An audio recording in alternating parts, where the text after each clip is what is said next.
লেখা শেষ নি তোর?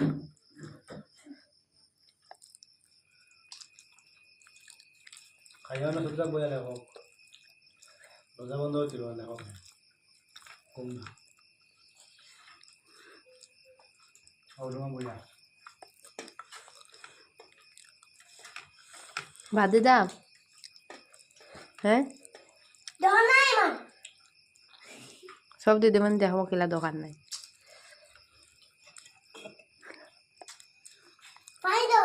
ওই তো খা জল পাইলে না হাত ধুয়ে এখানে খা ওটাই খা জল লাগাও রে ওই সব দেখায় দিদি মানে হলো দেখায় লাগাও দিলা দিদি বলি একটা ছোট ক্লাস সকালে বলে জল পাইলে এখানে